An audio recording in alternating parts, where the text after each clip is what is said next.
Halo tuan-tuan, walaupun masih beda ya, tapi kita pakai tuan-tuan dulu. Oke, kita iya tuan-tuan. Jadi kalau di gimnasasi pakainya tuan-tuan. Kalau di gelanggang nanti di spill nanti aja punya tahan. Siap. Nah, podcastnya gimnasasi ini tuh ada namanya. Namanya tuh Bincang Mesra. Singkatannya Bincang Mahasiswa Bertitel Sastra. Sastra kan? Udah cocok. Nah, nanti setiap kalau misalnya aku bilang nih Bincang Mesra, nanti dijawab dengan berbincang semakin mesra. Dengan berbincang semakin mesra. Oke. Udah paham ya? Dengan berbincang semakin mesra. Oke, yuk dari sana yuk. Bincang mesra dengan berbincang semakin mesra. Yeay. Wah, aku merasa sangat mesra. Oh iya, semakin rasa mesra. Sangat besar sekali ya. Oke, karena tak kenal sama kata saya, mungkin bisa kenalan dulu biar kita bisa saling sayang. Oke, nama saya Muhammad Ken Abiyu. Kalau orang-orang anak-anak Unpad manggil saya Ken. Abiyu juga boleh sih. So, orang-orang sini Abiyu. Orang sini Abiyu, kalau di sana Ken. Ada nama bekennya berarti? Ya, mungkin Ken ya. Ken, kalau nggak Ken Abiyu. Yeah. Oke.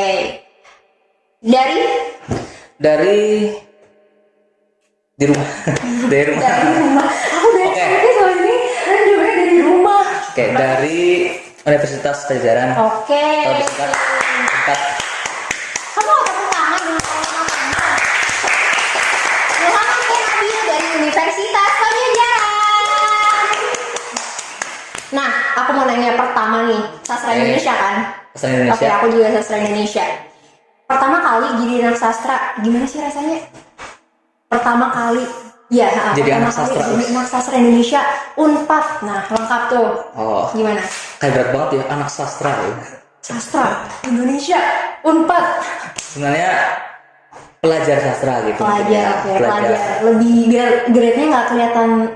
Iya, gitu. Okay. Pelajar sastra ya, rasanya alhamdulillah senang sih. Senang soalnya ya itu pilihan saya waktu pilih jurusan gitu. Oke. Kenapa sastra? Kenapa sastra? Kenapa sastra? Aku tanya 3 kali. Kenapa sastra? Kenapa sastra ya? Kenapa nggak yang lain? Karena sastra itu mungkin berkaitan sama passion kali ya. Oke. Berkaitan sama passion. Passionnya apa? Apa ya? Mungkin karena saya kayak suka gitu, kayak suka menikmati karya-karya sastra mungkin ya. Itu kayak contoh kecilnya aja ya. Iya. Kayak saya mungkin menikmati karya-karya sastra gitu. Terus tertarik dengan gaya bahasa, tertarik dengan apa ya? Struktur diksi gitu berat sekali. Keren gitu. Itu alasan awal gitu, alasan kecil lah gitu lah. Hanya sedikit alasan akhirnya mengantarkan untuk memilih, akhirnya saya memilih sastra Indonesia. Kayak gitu. Oke. Aku nggak nanya kenapa Unpad ya, karena ini nanti kaitannya terlalu pribadi, jadi kita jangan tanya kenapa Unpad ya. Tapi aku bisa jawab sih. Kenapa Unpad? Iya. Karena Unpad tuh ada lagunya. Apa? Sudah Jangan ke Jatinangor. Oke, bisa dinyanyikan? Aduh. Bisa dinyanyikan? Nggak pernah sih bisa dinyanyikan? Ya bisa. Bisa mainkan? Bisa. Sekarang? Iya. Banget? Iya. Bisa nggak? Oke. Tepuk tangan.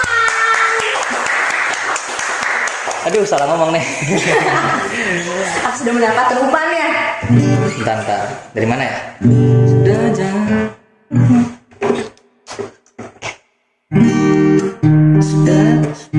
Bentar, cari nada.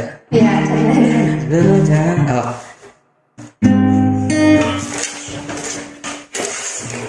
Dah.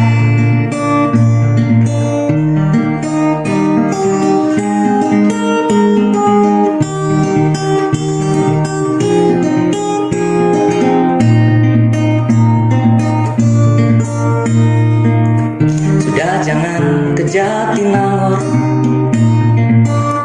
dia sudah ada yang punya. Lebih baik diam di sini, temani AA bernyanyi di sini. Ini asmara, itu asrama, in harmonia progresio. Ini asmara, itu asrama, in harmonia progresio.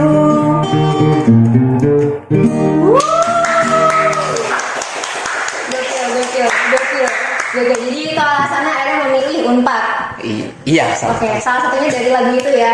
Aus. Silakan. Oke. Kenapa Unpad udah dijawab? Kenapa sastra Indonesia udah dijawab? Cuman kita balik lagi nih, waktu dari masuk sastra Indonesia nya ya, reaksi dari keluarga atau orang-orang terdekat gimana nih waktu pertama aku sastra Indonesia? Tercengang. Tercengang. Enggak sih. Kenapa tuh? Sering lihat aja di internet tercengang. Tercengang.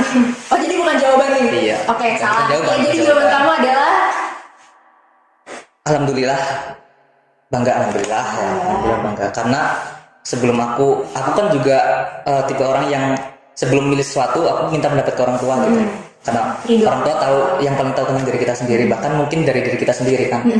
Nah makanya aku tektokan dulu dari sama orang tua, terus Bu ya mau milih ini dan mengizinkan dan mendukung dan sampai bahwa kemudian diterima, jadi saya bisa ngasih kabar gembira gitulah ke mereka gitu. Jadi mereka juga alhamdulillah sih senang.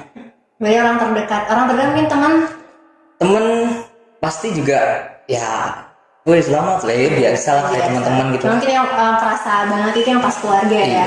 Tapi enggak, ini sih enggak kayak yang selamat gitu, kalau teman-teman paling gue anak Bandung Iya, ya. pas keluarga Pasti itu gitu kan. keluarga di dalam ya. Iya, gue bilang anak Bandung padahal 4 di Sumedang. Iya. Lalu Wah, di Sumedang. diluruskan. Iya, orang-orang ngomong Bandung ngomongnya. Oke, setelah masuk di sastra Indonesia 4, gimana rasanya menjalani hidup menjadi anak sastra? Gimana sih kuliah sastra Indonesia itu sebenarnya di tempat kamu? Di tempat aku dan sementara ini mungkin Iya. ya. Sementara ini rasanya tuh seperti di rumah karena online ya. Cocok. Karena masih online. Terus alasannya? Alasannya ya mungkin kebijakan dari sana kan. Iya. Otomatis dari online, terus juga rumah, mobilisasi, tempat tinggal juga Belum memungkinkan. Tapi sebentar lagi insya Allah sebentar Iya, lagi di amin. next semester gitulah. Terus tapi juga ini ada salah satu matkul yang udah hybrid. Oh udah, cuma kamu mau ikutan. Aku nggak ikutan Gara-gara soalnya masih di sini. karena masih di sini. Soalnya yang dianjurkan untuk ikut itu orang-orang yang atau mahasiswa yang domisili di sekitar situ, di sekitar kampus gitu. Oke. Setelah masuk sastra Indonesia, bener nggak sih kalau misalnya, kalau dulu nih kayaknya anak SMA, udah kuliah sastra Indonesia aja, soalnya kayaknya kuliah sastra Indonesia tuh paling gampang. Kayaknya nggak ada praktikum, nggak ada bla bla bla bla bla bla bla bla. Tapi setelah masuk nih, gimana? Pasti kan harus ada apa ya, adaptasinya, karena ternyata tidak semudah yang kita kira juga kan. Nah, gimana tuh kalau dari sudut pandang Ken? Gampang kalau tidak dipikirkan sebenarnya. Kalau tidak dipikirkan itu gampang sebenarnya. Kalau misal kita mau nyari yang gampang ya nggak usah mikir aja gitu. Nggak usah mikir. Dimanapun pasti punya tingkat kesulitannya masing-masing. Entah sastra Indonesia, entah teknik, entah MIPA, dan lain-lain pasti punya kesulitannya masing-masing gitu. Dan setiap orang juga memiliki tingkat apa ya? Kalau bahasa kerennya tingkat rasa sakitnya masing-masing gitu. Tingkat rasa sakitnya masing-masing. Ya kita nggak bisa menjudge bahwa itu mudah gitu. Ya bagimu gitu loh. Bagimu mudah, tapi belum tentu bagiku gitu. Belum tentu bagi mereka gitu. Jadi ya setiap orang ya has their own difficultness gitulah. Oke, paham. Nah, berarti dari sudut pandang Ken ini melihat menjadi anak sastra itu memang ada sulitnya, ada mudahnya, tapi juga ya sebetulnya ini hal yang sama aja yang wajar terjadi di mana-mana, karena di setiap tempat ya memang seperti itu wajarnya. Betul Jadi sekali. alangkah baiknya, alangkah bijaknya kita tidak menjustifikasi ya. Sejauh ini mungkin ini agak menjurus ya. Oke. Matkul paling sulit itu apa sih? Apa? Matkul paling sulit itu pasti yang dipelajarin sama Ken selama ini. Mungkin kayaknya matkul ini nih, kayak aduh sulitan nih matkul yang ini. Itu matkul apa? Ya, oke. Matkul tersulit ya? Iya.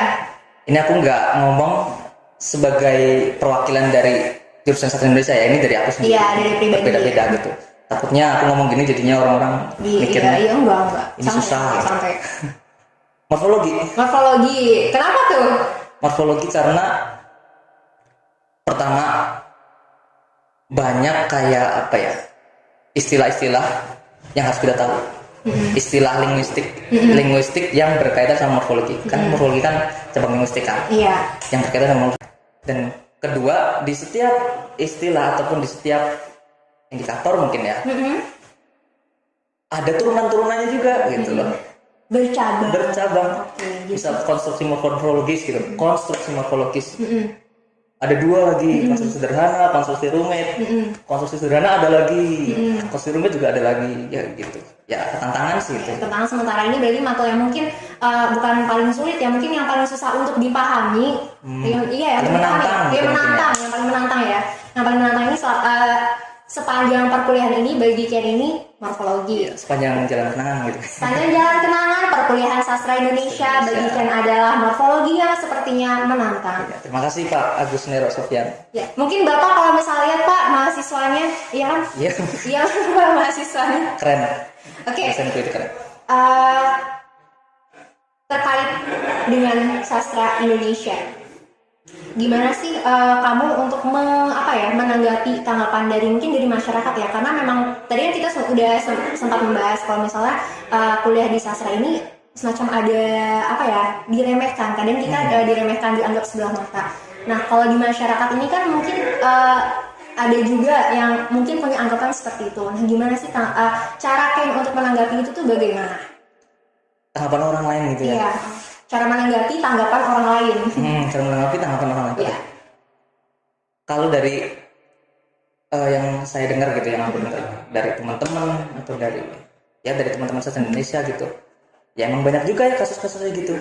Kayak misal diremehkan lah, dicap bahwa sastra Indonesia punya prospek kerja yang rendah lah. Iya. Padahal kan banyak kan seharusnya.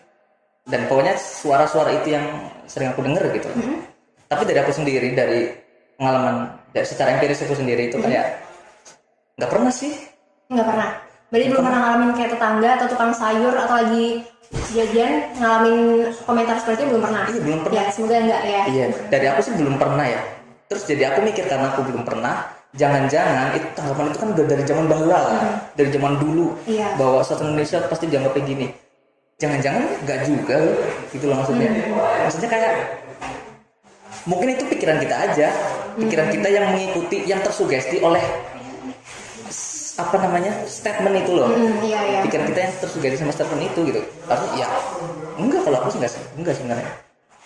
Justru malah kalau misal kita merasa seperti itu, kita merasa sastra Indonesia sering ditanggapi seperti itu, kita merasa sering ditanggapi seperti itu, justru kita nggak pede nggak sih? Oke. Sugesti itu yang membuat kita akhirnya kayaknya itu cuma sugesti deh, kayak tidak memiliki kepercayaan diri. Iya, percaya diri aja ya udah, nggak pernah gitu. Oke.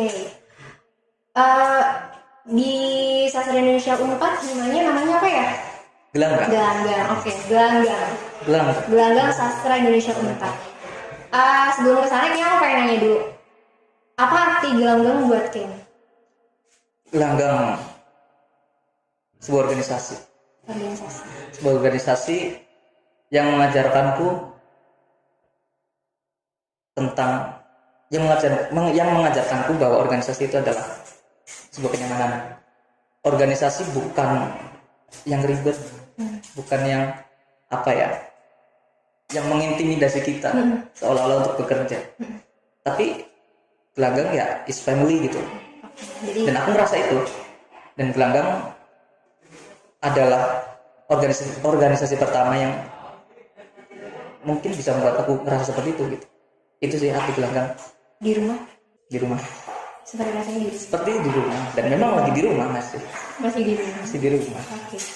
Gelanggang. Tadi aku udah nanya arti gelanggang. Itu bukan bohongan loh ya. Iya. Mentang-mentang. Enggak ya, aku tahu setiap orang punya persepsi masing-masing di tempat dia berproses, di tempat dia belajar, dan itu juga anggapan yang nggak salah. Kalau punya anggapan kayak gitu, aku juga nggak salah. Nah, soal gelanggang nih, tadi aku udah nanya arti gelanggang bagi kamu apa. Tapi aku belum tahu kamu di gelanggang itu di divisi apa, atau mungkin di departemen apa, atau di bagian mana itu aku belum ngerti. Jadi kamu di mana? Temen minat dan bakat. Nah di minat itu bisa dideskripsi sedikit aja gitu. Minat di gelanggang itu seperti apa sih sebenarnya? Tahun ini diketuai oleh ketua yang sangat keren. Oke, ketuanya nanti kalau lihat bisa ditraktir ya, staffnya ya. Nanda. Oke. Nah ketuanya Nanda tahun ini ya. Kerennya kenapa? Satu kata yang menggambarkan dia keren itu karena ya she's a girl tapi dia bisa ngelit gitu. Ya itu aja sih, sesimpel itu, keren. Dan balik lagi, di Mikat itu seperti Yang apa? GR. Di Mikat Oh, itu GR seperti lah. apa? Di Mikat itu seperti apa? Nanda mohon maaf ya nih. Yang Gerda, Gimana Mikat? Mikat itu kan sebenarnya kayak ya sesuai dengan namanya, minat dan bakat. Itu tugas kita adalah sebagai wadah gitu. Wadah, dan karena Wadah apa dulu nih? ya ini gue jelasin dulu nih. Oh, oke. Dan karena lingkup kita itu jurusan sastra Indonesia itu menjadi wadah bagi mahasiswa sastra Indonesia untuk kayak mengupgrade atau apa ya bahasanya ya, mengembangkan skill atau passion atau hobi yang dia miliki. Ya, itu sih sebenarnya. Gelanggang ternyata memiliki Mikat. Kalau di kita namanya beda. Kalau di kita namanya Pemas. Pemas. Iya ya, Pemas ya. Iya, Pemas. Iya, Pemas artinya Pemas itu pengembangan mahasiswa. jadi kurang lebih sama kayak tupoksinya sama kayak teman-teman Mikat. Mungkin kalau misalnya kita ada forum silaturahmi lagi nih, ya paling dari teman-teman Mikat ngobrolnya sama teman-teman Pemas sih. Siap. Sejauh ini di Gelanggang segimana aktifnya sih kayak ini nih dari teman-teman yang non Gelanggang, maksudnya yang anggota biasa yang bukan pengurus, itu tuh gimana sih tanggapannya dengan keberadaan Gelanggang gitu? Ini sebenarnya berkaitan sama ini sih, proker juga sih, ya kan, proker juga. Soalnya kan Gelanggang kan jadinya Mikat, minat dan bakat itu dapat komentar ya pasti dari prokernya. Prokernya itu menyangkut mereka, menyangkut mahasiswa Indonesia gitu. Dan terdekat kita mau ngejalanin proker Parsemi. Parsemi itu singkatan dari pameran seni. Pameran seni. Itu kapan tuh? Terdekat ini sih sebenarnya, cuman tanggalnya belum fix, belum boleh disebar. Mungkin belum boleh. Oke, belum boleh. Kita tunggu kabarnya aja. Offline? Insya Allah offline. Insya Allah offline. Siapa tahu ya yang punya rezeki sok atuh bisa berangkat ya ke Unpad. Pas lihat pameran seni orang-orang Bandung kan. Oke, berangkat besok. Pasti insya Allah berangkat. Sip. Juli sih. Semoga lancar prokernya ya. Amin ya Allah. Semoga juga nanti bisa ngobrol lebih panjang lagi sama teman-teman Mikat yang lain. Kayaknya nih bisa banget nih kalau jadi mungkin apa ya, inspirasi buat teman-teman Himasasi untuk proker kedepannya, mungkin bisa ngobrol lagi lebih jauh sama teman-teman Mikat. Ya mungkin siapa tahu kita juga dapat secercah inspirasi dari Pemas gitu loh. Dari Pemas ini bisa jadi kok. Kita saling sharing gitu kan. Iya, tapi saya bukan Pemas. Ya udah salam buat Pemas. Salamin Pemas, dapat salam. Nah, sebelum sampai ke penghujung, alangkah afdolnya kalau misalnya kita bahas fun fact seputar anak sastra Indonesia. Oke. Tapi kali ini nggak sama aku, tapi ada temanku. Siapa itu? Ya. Temanku masuk dong. Mana temennya? Kenalin, teman aku. Halo. Hai, kenalan dong. Kenalan. Eva. Oke, Eva, gimana fun fact-nya? Fun fact anak sastra. Pertama, kamu jadi nanti dia bacain fun fact, terus kamu kayak iya atau enggak, dan kalau misal iya alasannya kenapa, kalau misal enggak ya udah gitu. Oke. Fun fact anak sastra. Pertama, jago buat puisi. Iya. Oke, kenapa? Kenapa? Karena sering berkutik dan berkutat dengan literasi. Oke, masuk. Masuk sih. Oke, fun fact pertama berarti iya ya. Fun fact kedua, Pencinta buku dan suka baca buku. cinta buku dan suka baca buku. Tadi kita Ini- ngomongin literasi loh. Mungkin kalau menurut pendapat pribadiku ya 80% ya. Tapi kalau kamu Berarti sisanya 80% ya, sisanya 20%. tapi kalau kamu ya? Iya mungkin. Oh mungkin iya. Oke. Apa tadi? 40. Suka baca buku. Iya. Oke. Selanjutnya, ke puitis dan romantis. Puitis dan romantis. Puitis dan romantis. Kalau melihat teman-temanku mungkin iya. tapi kalau kamu, Tapi di sendiri. Kenapa sebaliknya? iya dong. Kalau kamu, Mungkin harus tanya ke orang-orang di sekitarku kali ya. Oke. Karena aku tidak bisa menjudge diriku yang gimana gitu mungkin ya. berarti dia tidak merasa sama tidak mengakui sih kalau menurut aku ya. Kita nggak tahu kan nggak tanpa sadar gitu loh, nggak dibikin-bikin juga gitu. Oke, nggak apa-apa dia diterima jawabannya. Oke, next. Selanjutnya, punya kecintaan yang tinggi pada bangsa. Kenapa tuh? Iya atau tidak? Iya atau tidak gitu. Aduh ini depan kamera. Saya cinta tanah air. Tanah air. Alasannya sudah jelas ya, karena cinta tanah air. Tidak usah Karena- diperpanjang lagi alasannya. Karena Alasan kenapa cinta tanah air? Karena aku belum merasakan tanah longsor alhamdulillah. dan belum pernah merasakan air banjir. Alhamdulillah. Jadi cinta tanah Tanah air karena belum menyerangku gitu. Mungkin karena kalau misal ya amit-amit bukan kan. Kalau misal aku kena itu semua tanah longsor dan air banjir mungkin udah nggak cinta tanah air mungkin ya. Oke. Tanah air kan. Oke. Analoginya masuk sih. Tanah air, Nggak apa-apa. Oke, cukup. Cukup. Selanjutnya, anak sastra itu nggak cuma belajar bahasa Indonesia, tapi bahasa asing juga belajar. Setuju. Karena aku belajar bahasa. 100%. Karena kan ya kebanyakan justru gini. Sewaktu semester 1 kemarin ada pelajaran namanya ya tentang sastra gitu lupa apa matkulnya gitu. Nah itu pedomannya itu menjurus ke salah satu jurnal dan jurnal itu pakai bahasa Inggris. Mau tidak mau kita harus Belajar bahasa Inggris. Sebenarnya bahasa Inggris sih. Ya. Tapi di kita juga, aku juga belajar bahasa Arab sih. Bahasa Arab ini Bahasa Jepang pasti. juga. Jadi kita tidak hanya belajar bahasa Indonesia ya, tapi juga belajar bahasa asing yang lainnya. Ya ini iya kan kebanyakan orang kan mikir kalau jurusan sastra Indonesia itu pasti belajarnya bahasa Indonesia. Oke. Utang di bahasa Orang Indonesia kok belajar bahasa Indonesia? Sebentar tadi mungkin diremehkan ya, tapi tidak sebetulnya. Oke, mungkin fun fact terakhir. Yang terakhir ada tidak takut mengkritik dan berpikir kritis. Setuju. Karena Karena kenapa tidak takut mengkritik? Karena dalam buku dalam buku Ya. Sedang Gumira Adidharma dalam esainya kok lupa kritik dibungkam sastra berbicara istilahnya gitu. Oh, oke. Maaf kalau saya salah. Kritik dibungkam sastra berbicara. Kenapa para pelajar sastra nggak takut dikritik? Karena dia bisa mengkritik dengan menggunakan sastra. iya lewat medianya. Iya media.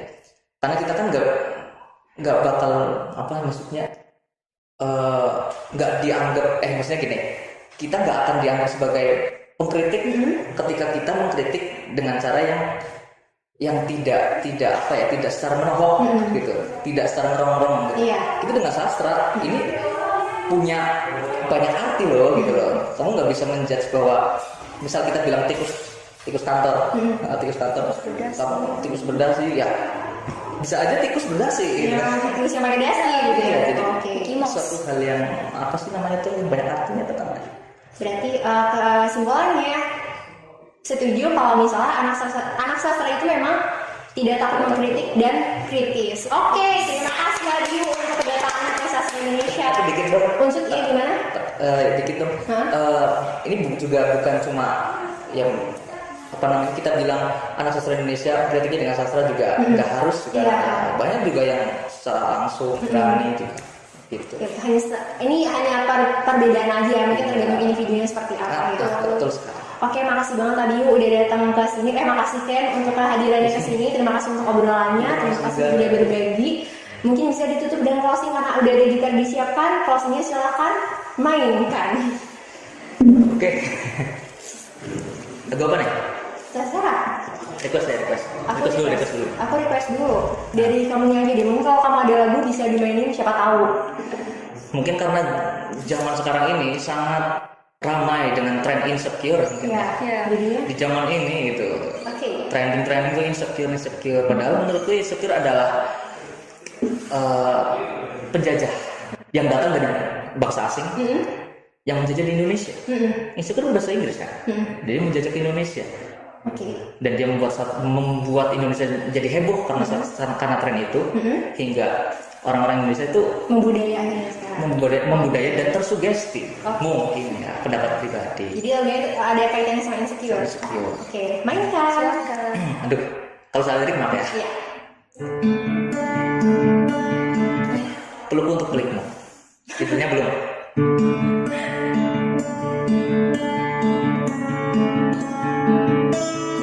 Sanggarkan lelahmu dan ceritakan